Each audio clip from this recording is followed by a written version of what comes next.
So, good morning, good afternoon, good evening sa akong mga classmates ngan Sir Irvin. So, yan na, we will tackle about the div element of HTML. So, without further ado, let's start. The HTML div element is used as a container for other HTML elements. So, ginagamit siya nga container. And the div element is a default, a block element, meaning that it takes all available weight and come with the line breaker before and after. So, the best example sini is today. Adita na sa ato Sublime. So, let's save. Take it sa save. Save as. Then sa localhost, htdocs. Let's try demo. Ah, final demo na lang. Then HTML. So, type HTML. Yeah, type HTML to shortcut. Then, mag-concat nga di. Mag-example lang anay sini nga and the element takes all available weight para mas makita natin. So nga dikit sa atin, kadinala sa atin head, mag-concat style para mas makita natin ang magkakaiba. So, deb, then curly brace, background color lang natin i-gagamitan. May color kit na FF4A3. Then, common siton, nga din sa atin body. Let's have H1, HTML, dev, sample. So, man, ka-element sa body, pwede mag-type na la is lorem, ipsum, deb. Asya na yung string kong magabutang kit deb para ma-take away niyahan nga tanan na available na with. So, I I am a deb. So, man siton nga sa may end tag sa deb kung kitlat $set me set amit. Then, magpangkit p for paragraph. The yellow background is added to demonstrate the footprint of the dev element. So let's run. Save kit anay, Control S, then open in browser. So anay. Para magumana. Style. Kulang F. sorry. So let's try. Let's run. So wala to ka-detect siya kay sensitive latin ni siya nga color. Kailangan tamaan iya kaniya pinaka-code. So let's run. Save kit anay, Control S, run. So asya di. Again, take niyang all na available with. So dito sa aton code is lorem, tas nagbutang kit division. Dev means division na, ning alam mo tapagkuan. So asya na ni.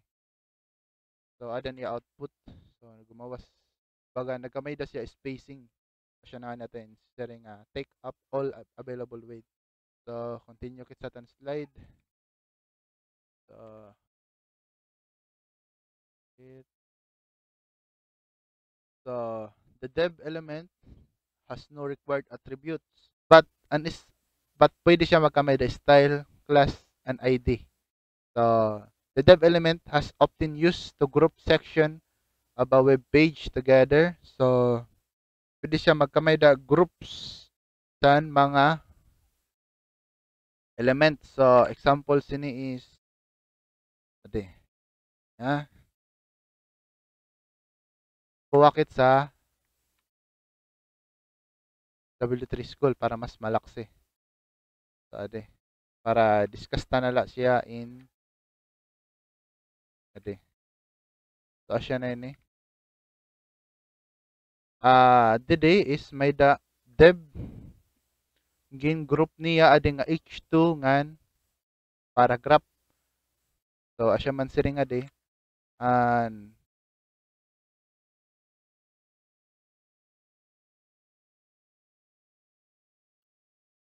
element is often used group section. So pwede siya gagamit siya syatan. So asya na ade. So ang output niya is ade. Siya ade. Diba ade yan H2 and paragraph. So pwede natin gamiton gud sana para mas maupay ba siya ang output kay siyempre group man siya ra. Siyempre mas madali butangan styles. Siya lang ang purpose sana. Tapos continue kit sa ating slides. So dev element center alignment a dev element. So ang dev element is pwede natin center alignment. If you have a dev element that has not 100% wide and you want to center align it, set the CSS margin property to auto.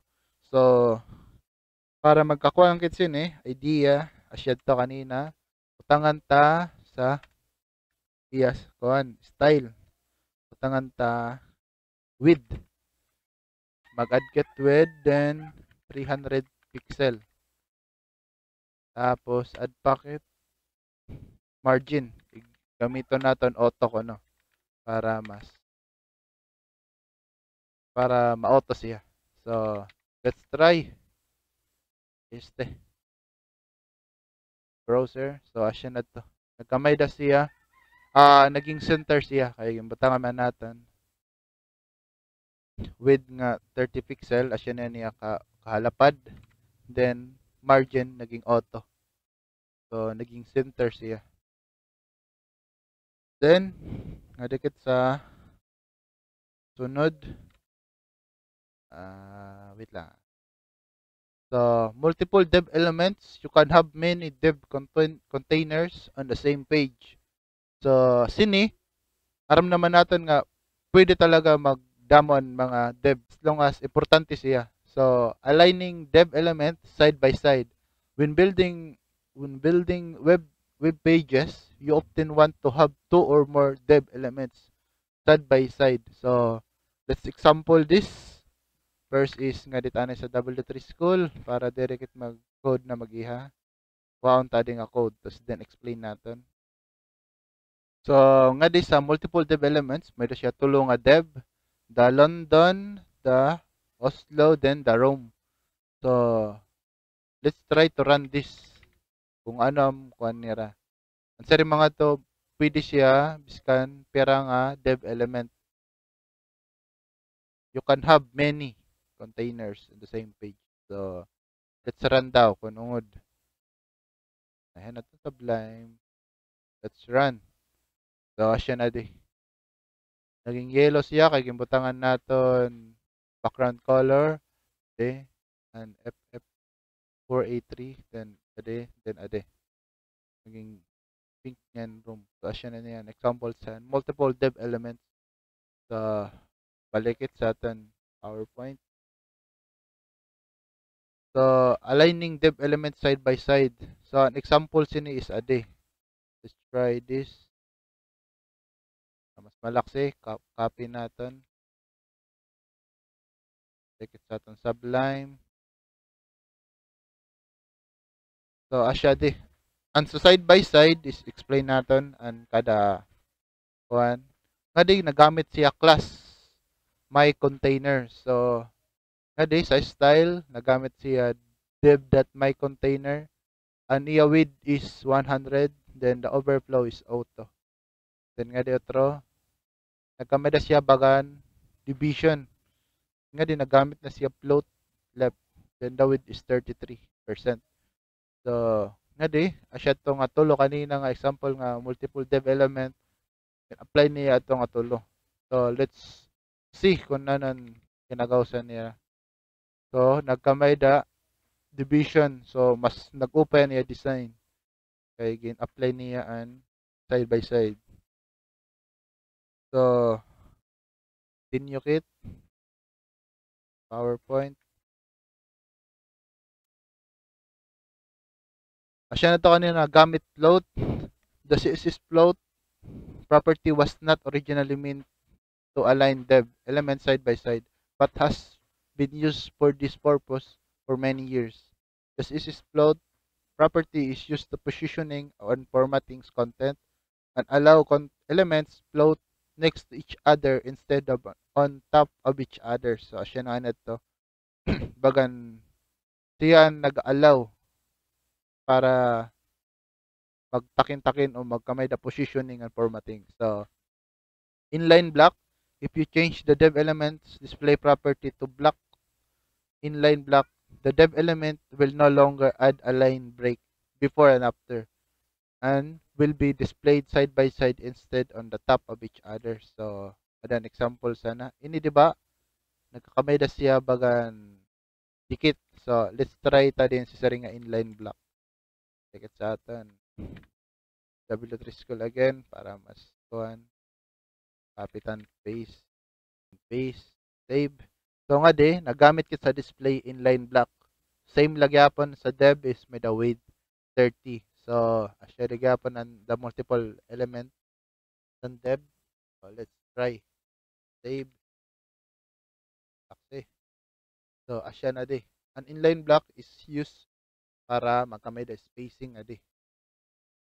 So, asya lang to. And flex. The CSS flex box layout module was introduced to make it easier to design flexible, responsive layout structure without using float or positioning. To make the CSS flex method work, surround the dev element with another dev element and give it the status as a flex container. So, let's try ta dawin kung pananin Then, take it sa base. Is my container display is flex. I save na kanina. Then the width is 33%. Ganun. Text box. Taon-ta ko na ng pinagkaiba. Didi is nag-use na lahat siya class. So, niyan i-discuss ta class. Kay sunod din sa atong topic. So, let's see. And flex is just kuan sira bagan same gala sira but different sira use. And inline block naman is may the spacing. Then the flex is may da, dikit gyapon sira magkaiba sira sa inline block but asyetan sira. So asyetan ang flex box baga nag-align sira three dev elements side by side. So same purpose nagyapon sira but adi mas halipot aniya code kumpara mo sa iba. Adikit sa grid. This is grid layout modules offer a grid-based layout system with rows and columns. Make it easier to design web pages without having to use floats and positioning. Surround almost the same as Flex, but has ability to define more than one row and positioning each row individually. CSS grids method requires that you surround dev element with another dev element and give the status as a grid container. And you must specify the width of each column. So nga di, medyo ka na di. Kailangan natin i-specify an kada dev. So let's try this. Let's sa atin kuan W3 school para di maiha. Copy the code. Dito sa Sublime. Delete and paste. So nga di, ungrid is nagamit siya grid container nga class. So the display is grid asya na to kanina. Then the grid has template columns. Yun specify niya kada kumpiraan dev element. So nga ditulo atong dev element. So nag-specify siya 33% kada grid. So add class naton grid container, then same as kanina sa multiple element sa dev. So let's run, save tanay, then let's run. So asya di. Same gad la siya ra, pero mas adi, mas kwan siya, mas maupay siya kay specify niya ang kada percent. So let's try ta da baguhon adi. Himuon ta teka 30%. Let's see. So adi, ang yellow kaya siya man ng 40%, so mas nagdako siya kumpara mo sa adi. So ini-use ini sa mga pag-design sa natin mga web pages. So tapos nakit, any questions? Alright. So class attribute. Pasensya na ha, kami nagpupukpok. Let's continue. The HTML class attribute is used to specify a class for an HTML element. Multiple HTML elements can share the same class. So, ang class natin is pwede siya mag-share sa kada elements. Kung pwede natin butangan sa mga design, pwede multiple na dev element, pwede sa paragraph, sa mga H1, H2. Then the class attribute is often used to point to a class name in a style sheet. It can also be used as a JavaScript to access and manipulate element with a specific class name. So, pwede lang siya sa JavaScript para mas manipulate an element. So, in the following example, we have three dev elements with a class attribute with the value of city. All of the three dev elements will be styled equally according to the city style definition, the head section. So, let's try this. Let's add an HTML again. HTML sa class nakit. Huwakit nga decode. Tadi kita iha. Then, explain natin. Sublime. It is. So, nga di. Asya na daw kanina yung ring. Ha? May da. Class. Ada tong class. Ini nga dot city. So, nga di, nag-specify kit background color is tomato, color white. White aniya. Text color. Then, the border is 2 pixels solid black. The margin is 20 pixels. Then, the padding is 20 pixels. So, nga di, paggamit sa class is sa di. Di ba sa dev, sa tag na dev, magbutang ka lang spacing, then class, then equals, this nga, one, then city. So, asya leton. Then, the close tag. Then, end tag na di. So, sa sulod sini nga dev, asya dan sulod. London is capital of England. So, same lot dito sa Paris, dito sa Tok. Let's see kung pareho ba sira. Kay same man lang era, class.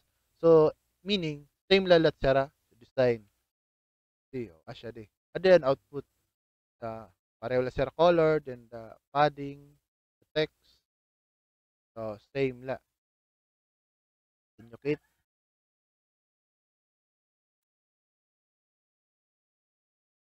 Sa pandua. Using the class attribute in the following example, we have two span elements with a class attribute with the value of note. So, gamit kit span. Both span elements will be styled equally according to the that note style definition in the head section. So, let's try this again. Check it out on W3 tool para madali. So, Sublime. Explain natin. Kade is nagamit kit lat class nga dot note. Kadi kit sa style. Then the font size is 120%. Then the color is red para mas highlight. So nga di sa H1 nagpangkit may then span then kwanta nga di ang class which is the note. Kade. Then important then closing tags and span then heading in closing tag sa H1. Then sa paragraph, this is sum, then span again, and atong class is note, then important, then closing tag, then text, then closing sa paragraph. So, let's run it kung nanon output. Nga di, makita natin na nagkamay da highlight and span, using span na may class para mas madali siya ma-design. Magkamay da siya color. Ganun. makikita naton nag-iba niya kulay. Naging gamitan ta siya red, then the font size is pure dako. So as yun, continue it. Sa syntax for a class, to create to, to create class, write a period, yan to kanina, and dot character followed by a class name. Then define the CSS properties within the curly braces. Sa curly braces kit magbubutang san mga design, background color, text alignment, kung ano pa itong dida. So be careful kit sitan kay pag waray ini kung di rin nakabutang nga di sa curly brace, di rin ma-appear. Then the multiple class, HTML elements can belong to more than one class. Siyan to kanina. To define multiple class, separate the class name with a spacing. So, para damo nga class ang pwede naton may butang. So, adan example, dev class, city, usay na siya nga class, then the main. Salat siya nga class. So, nagduan class, butangan tala spacing, gansanan paggamit sa multiple classes. The element will be styled according to the classes specified. In the following example, the first H2 elements belong to both the city class and also to the main class and will get the CSS style from the both classes. Let's try. Again, take it sa W3 school para malaksit. So, asyade. Sa aton style, may dakit duwa nga class. The city asya to kanina. Then the main. Sa atong city is may background color na tomato. The color is white, then the padding is 10 pixel. Sa aton main is nagkamay dakit text alignment center. So let's try kung nanong pinagkaiba nira. So nga di H2 multiple class. Di. Then nga di sa H2 nga una is may duwa nga class. Ang city then ang main. Mas nga di sa atong duwang H2 is city la.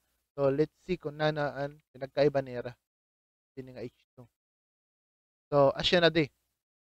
Sa aton H2 nga una is nagkamay da London. Sa sa aton H2 nga una is London, then may center alignment which is the main. So, asya na to. Nag-effect siya.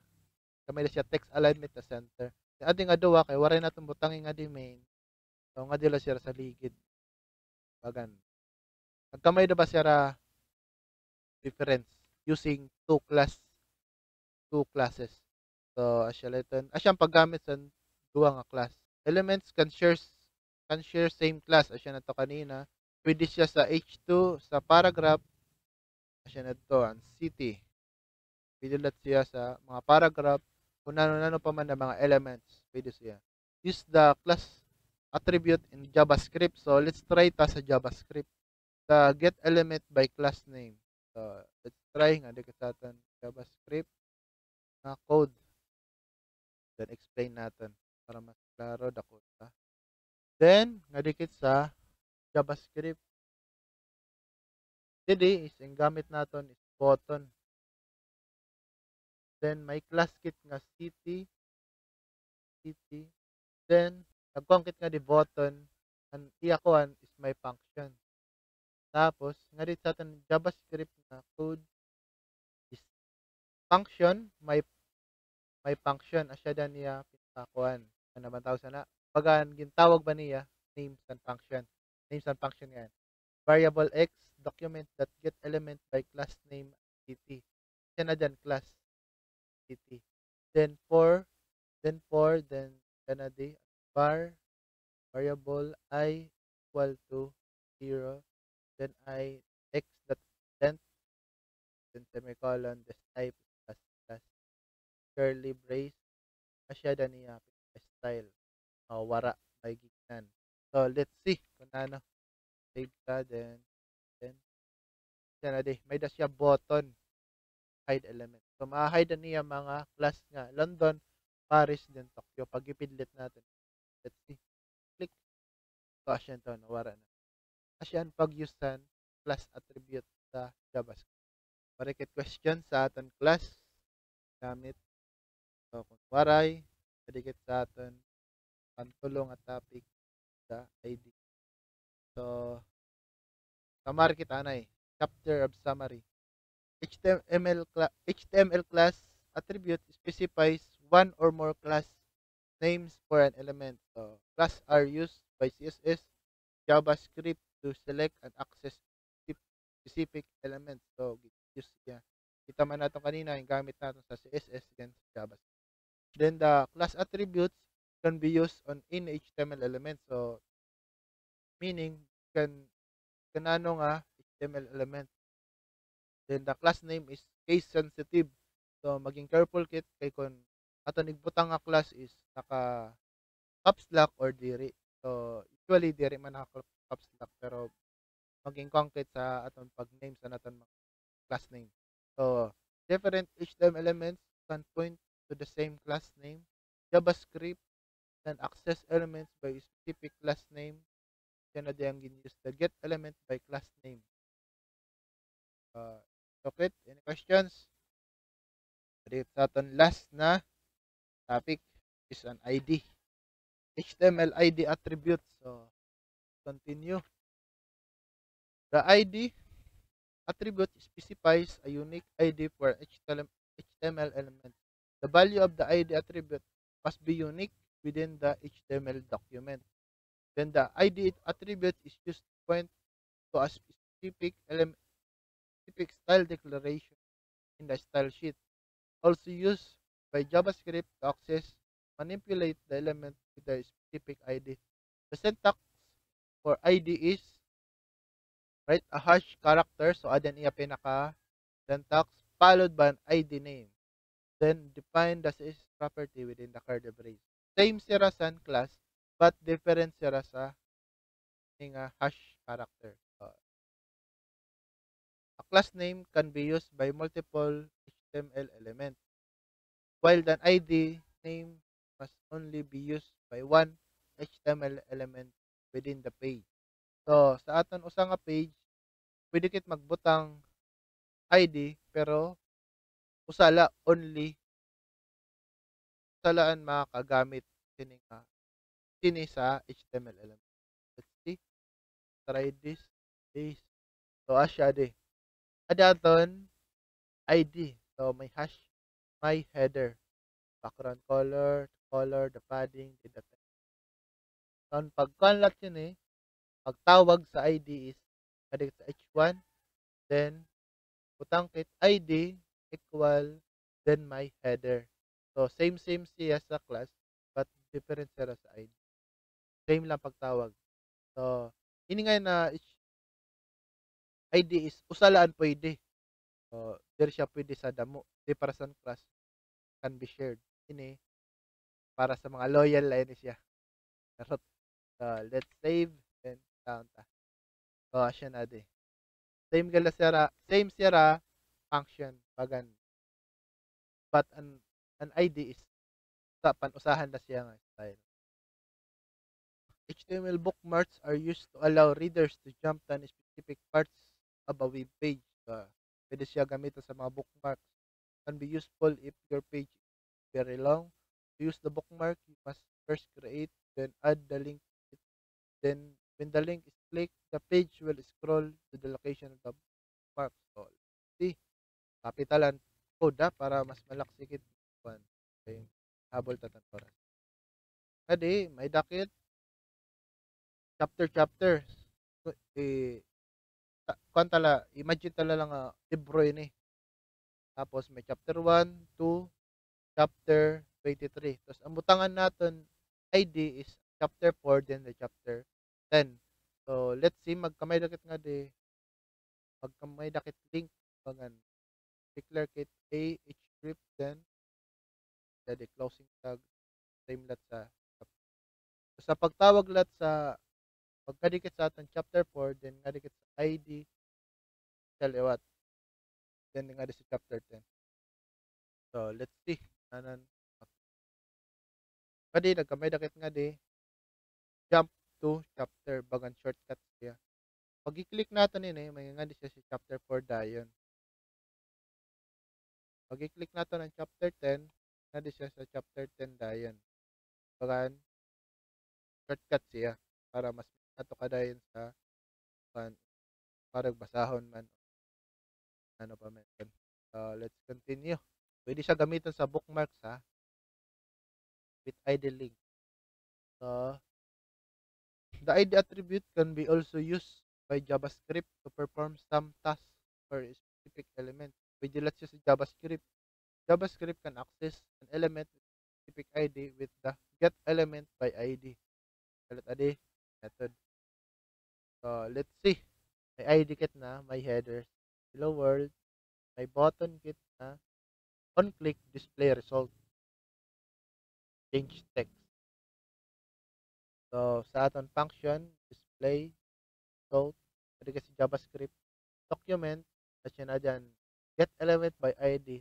My header. Then, pag ipidlot nato na to, adyan, display. Have a nice day. Sa hello world, pag ipidlot nato, have a nice day. Save. Click. So, siya di. Di ba hello world siya? Tapos, pag ipidlit natin adi, magkakamay na siya pages. Magkamay na siya have a nice day. Chapter summary. Salamat. The ID attribute is used to specify a unique ID for an HTML element. So, ito. The value of an ID attribute must be unique within the HTML document. And the ID attribute is used by CSS, JavaScript, style, select a specific element. The value of the ID attribute is case sensitive. Again, case sensitive siya. Kung ano yung magbutang, dapat samelet siya sa pagtawag nimo. And the ID attribute is used to create an HTML bookmarks. Pwede siya sa bookmarks. And the JavaScript can access an element with a specific ID with the get element by ID method. So, asyan. So, that's my end of my report. Have a good day. Have a nice day, everyone. Thank you.